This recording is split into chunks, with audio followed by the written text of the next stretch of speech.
3 terrifying, true out-of-gas horror stories animated. The man in Texas that was beheaded. Oh my gosh. Some nights just never seem to go away, no matter how much you tell them to leave. It's like they stamped Oh yeah, I don't know what their names were. themselves into your memory. People notice the burns but never know the pain as if it were their own. I doubt anyone can relate to the night my truck gave out on the side of that freeway.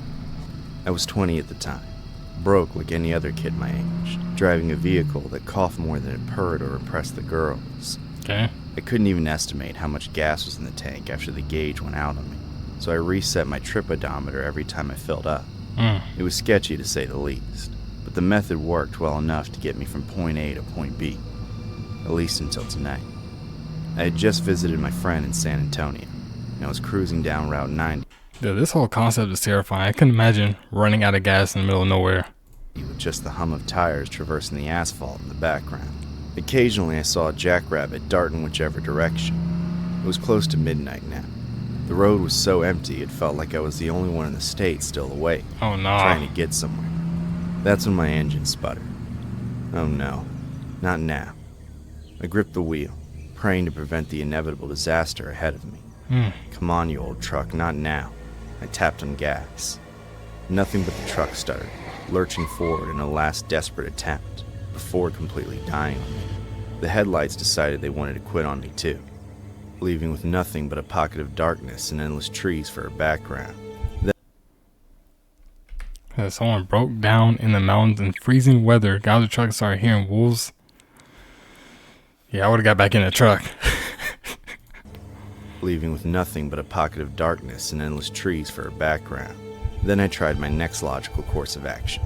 My phone. I grabbed it in hopes that it still had no bars. Oh man. Great. Well, throw on the hazards. There they went. The click noise signaling my emergency was the only noise interrupting the night's eerie calm. Someone's got to pass soon. That's true. I'm thinking about the doors freezing shut. Man, bro, out in the middle of nowhere, no gas, no signal. Oh man, I'm terrified. I told myself. I started to doze off by the time the headlights appeared in the mirror. I looked at my phone and an hour had passed. I was relieved, that is, until the car didn't keep its beams on. It pulled up behind me, lights off, and slowly came to a halt on the shoulder. Okay. The engine shut off moments later, then silence. I stared in my rearview mirror to see who it was, but nothing moved. That's not good. Yeah, this is insane. I assumed any second now that the door would open, a voice would call out, or some sort of movement. Nothing. Just a black truck sitting too close for comfort and an occupant who had yet to reveal themselves. After waiting for 10 seconds, curiosity got the best of me. That, and the desperation of the situation. I stepped into the cold, yelling out, This dude really got out of his car. "Hey." I could hear my voice carry in the distance. No response. I got close. I mean, I don't blame him though, cause that's terrifying. Just sitting behind you. I was committed by now. The truck grew larger as I approached, but I still couldn't get a picture of the figure inside. The voice would call out, or some sort of movement. Nothing. Maybe I should have just stayed inside. For real, bro. Go attack him or something. Finally, the door creaked. A tall, broad-shouldered man emerged slowly from the vehicle, stepping outside without a sound. From the glow of my hazards, I could Bro, you helping out with a face like that? I know I'm screwed, bro. That is just a menace. That's a menace. see his wide grin. He finally asked, "You all right, buddy?" Ran out of gas. I responded nervously. "That's a shame." His smile started to send alarm signals shooting. "Give me a For real, bro. This is terrifying. hand with something, would you?" The request wouldn't be a problem under normal circumstances, but considering my truck no longer worked, my phone had no service in the middle of the night, with a mysterious man who's now asking for help. Calm, yet some sort of ferocity tempered underneath the surface. I hesitated. "I don't think I can." The man chuckled softly, as if my response wasn't a genuine answer. He tilted his head, then demanded suddenly, Empty your pockets then. What? He said, run those pockets, bro. That's crazy. No, he got gas, bro. I knew something was wrong, but what were my options? There was no one around, and I didn't Oh, yeah, bro. He got height on him, too. And look at how long his arm is. Yeah. He has no chance of beating this guy. know whether this man had a knife or a gun in his pockets. I didn't have any weapons, and at this point, I'm considering going back to my car and locking it. My chest is clenching at this point. It's cooked. Empty your pockets, he repeated again. Only this time his smile widened. He got closer. This was all spiraling too fast for me to process. The trees were Now, you can either empty your pockets or you can run and try and take his truck. Those are your only two options. too still, the night too quiet, and that grin, that stupid, terrifying grin. This could escalate in moments. And then it did. The man lunged at me, his smile dropping pretentiously. He made an attempt to grab me as his voice dropped to a rumble. Don't make me hurt you. I didn't take any chances to find out what the man wanted. Adrenaline kicked, and I did the only thing I could do to What'd you do? survive. Escape. I darted from the asphalt into the trees. My Bruh. sneakers seemed to cut off my circulation. I collided with branches but pressed on through the pain, running and zigzagging blindly. Heavy footsteps could be heard not far behind. And then I heard it. I'll kill you. The man roared in the background, not far from. He was traversing through the trees at a faster rate than I was. I Yes, bro. He has height advantage. He's going to be able to run faster than you. You're cooked. started to gain some distance, thankfully. The man clearly wasn't in as great a shape as I was. Okay. Which might have been the only thing keeping me alive through the night. Definitely the only thing keeping you alive. Break his ankles? Exactly, bro. Like, trip him up and steal his truck. That's it. I made the split-second decision to hide behind a tree, crouch low, and force my breathing to be shallow and quiet. Every nerve in my body screamed to keep running, but I didn't. I waited, frozen, heart hammering in my chest. His footsteps continued to draw closer. He was within 20 feet now. He's shuffling. The leaves crunched nearby. I'll find you, kid, he yelled aloud. Don't think that I won't. There was silence after that. It was Climb the minutes, tree. then minutes turned into hours. I didn't move. My legs were cramping. My teeth chattered. But I wasn't about to lose my cover to discomfort. I would wait for dawn. And like that, the pale light appeared again. I gave it another 20 minutes before I decided to head back to the road. There was my truck. This time, the door was ajar. My glove box was open. The man's truck was gone, though. I sat in my car, breathing shallowly as I tried to recover my whereabouts. That's when I saw it. On the dash was a crumpled receipt from my glove box that had been smoothed flat to write a message in a jagged handwriting style. It read, "Don't run next time, Jason." Oh, gosh.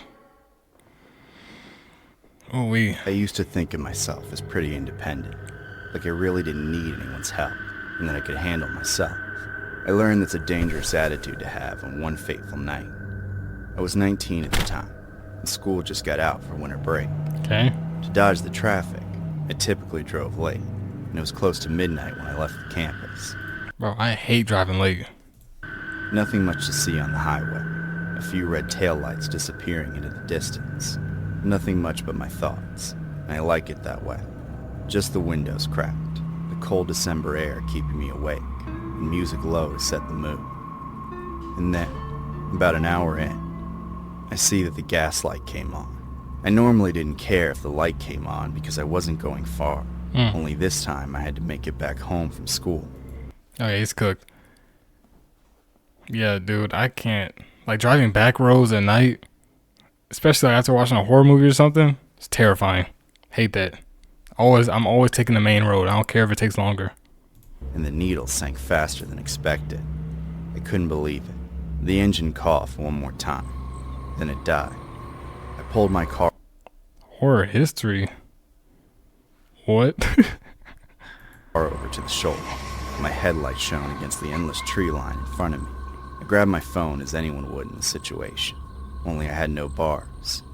Come on, come on. I raised my phone to the windshield. I don't know, bro. I don't like reading real life horror stuff. Still no bars. How about outside? It was freezing. But I reached for the sky, and still nothing. Well, I don't have a choice. I can try to walk to the nearest convenience store, but it looks like it's a mile out. I'm not risking it in this weather. Maybe I'll just turn my hazards on and fog up the cabin of the car in the meantime. Someone's got to pass soon. Lo and behold, 40 minutes before someone finally showed, the headlights were what woke me from my stupor. At first I was excited. A dark sedan pulled up right behind, its tires crunching the gravel. And then my chest knotted as the driver opened the door. It was a man, middle-aged, with thin hair and glasses. He casually waved in my direction like he was trying too hard to play it cool. He called out, "You alright?" By now he was approaching my car. I barely peeled the window down, just enough to say, "I ran out of gas." His smile told me something was off. "Sorry to hear that. Gas station's about 10 minutes from here. Hop in. I'll give you a ride." Cooked. What do I do? I need a ride, but not from this guy. Yeah, I'm definitely good, bro. I don't even like watching documentaries like that. Oh God. I'll give you a ride. What do I do? I need a ride, but not from this guy. Well, I didn't have any signal. I only go to fake haunted houses. It's the middle of the night, and it's below freezing. Do I really have a choice? I decided to lock my car and follow him as he guided me to his vehicle. It smelled like mildew in his car. Gross. There was a child's car seat in the back. What the? It was filthy, with the strap frayed and sticky, along with something dry. There was a stuffed bear in the back seat, lying upside down with one eye missing. God, what's he doing with that bear? "Sorry about the mess," he responded hastily. I couldn't say much. I just nodded, buckled my seatbelt, and prayed to God that he drove to where he said we were going. Right. We pulled back onto the road as his headlights passed through the trees, providing silhouettes in the background. The man tried to engage in small talk, asking where I was from, what school I attended, and what I was majoring in. He kept asking question after Asking too many questions. question, but the silence made him uneasy. That's when I heard something I can't unhear to this day. It was a Somebody in the trunk. faint thump from behind us. It was the asphalt, right? A pothole. But I looked quickly and found no potholes that could have made a sound like that. The man suddenly elevated his voice when the sound went off, talking in tangents as though trying to distract me from what I just heard. And there it was again, another thump. Only this time it was louder. What was that? It sounded like a muffled cry. I could feel the knots in my stomach. Yeah, I'm jumping out of the car right here. I looked at him as if he would somehow reveal my suspicions. His knuckles seemed to tighten on the steering wheel, and his jaw clenched, even as he maintained a smile. It's like he was hoping I didn't notice. There it was again. It wasn't a bump. It wasn't the road. It was a voice. A high-pitched, desperate voice, screaming from the trunk. MJV. I couldn't believe what I was hearing. I froze. I panicked. This man could be a psychopath, and I'm in a moving vehicle with him. I had no other option but to pretend like my suspicions weren't The nasty smile. glaringly obvious. The man didn't seem to notice, but said in a strangely cheerful tone, "Almost there. Should be a couple minutes." I slowly moved my hand toward the seatbelt latch, using my peripherals more than anything else to watch if this man made any sudden movement. I was afraid he could hear my heartbeat by now. The vehicle began to slow down, and the road widened as we approached a small intersection, the red light stopping our progress.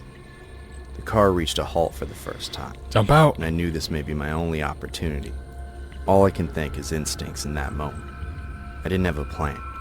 I didn't know what would happen next. Go. But I yanked the buckle free, shoving the door open, and bolting into the below-freezing night. The man lunged across his seat, as if he too instinctively knew what I would do. His fingers grasped my sleeve, but I pulled away in time to escape into the night. The cold air penetrated my lungs, and I struggled to breathe. Running animation is crazy. Into the night. The cold air penetrated my lungs, and I struggled to breathe, sprinting away from the dark sedan.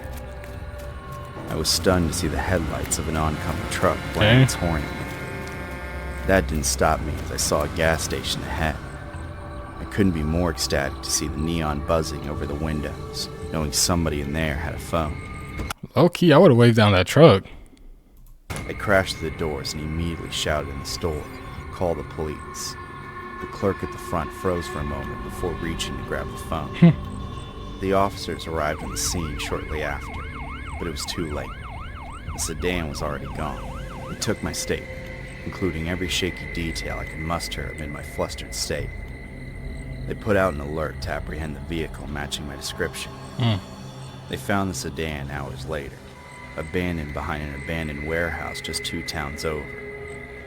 Trunk? Empty. There were no signs that anyone had been inside. No damage of any sort.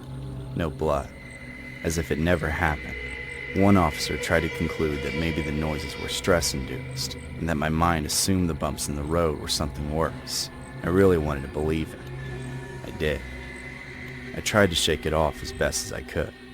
But then a week later, I got a text. My phone buzzed in response to a message from an unknown number. All it read was, "You shouldn't have left." That's crazy. It was a few months into my gap year, and I was on the way to a friend's house to crash for a few days. The plan was to rest, then take the coast all the way from coast to coast. It was nearing nightfall, and I was driving down a long open road.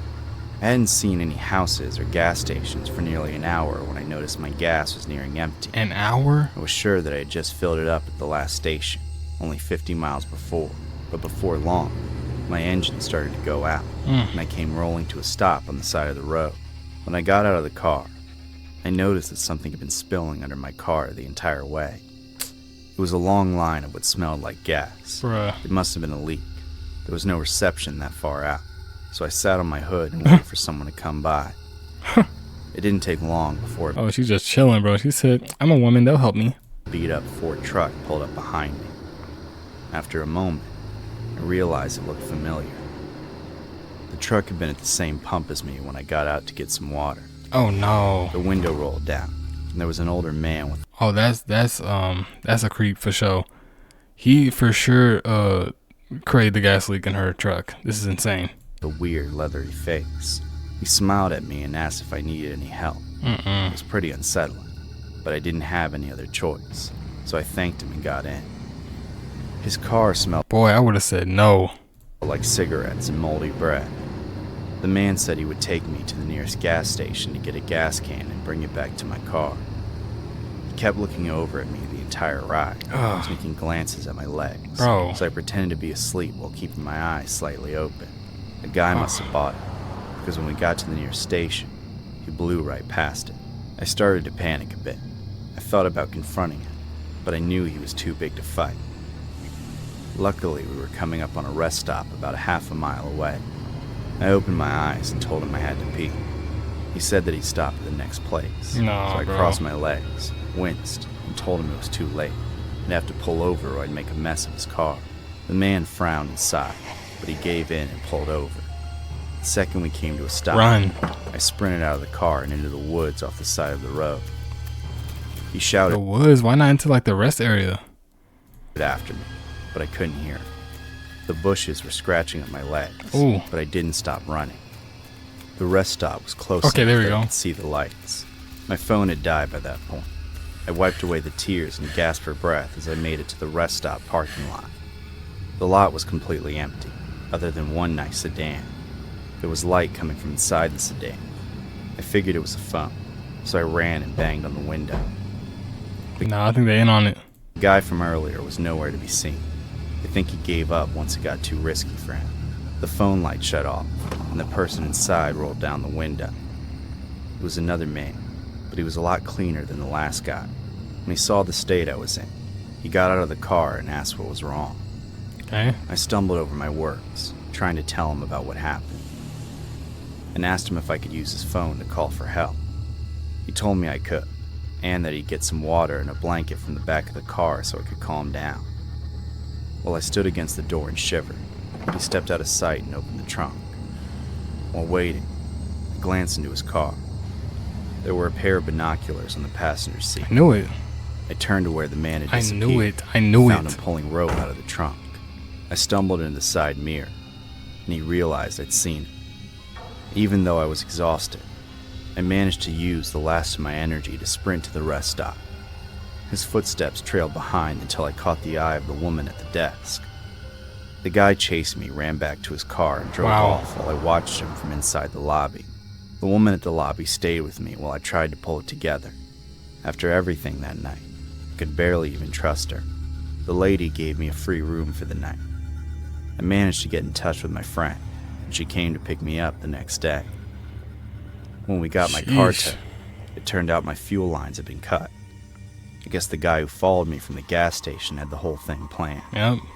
The fact that I ran into a second psycho must have just been insanely bad luck. I canceled my gap year because of all that. The long hours of driving put a pit in my stomach that took all the fun away. I ended up going back to live with my parents that year. The whole thing made me feel a bit worse about the world. I can't believe enough people like that exist that I could run into 2 of them in one night. For real. That's insane. That's insane.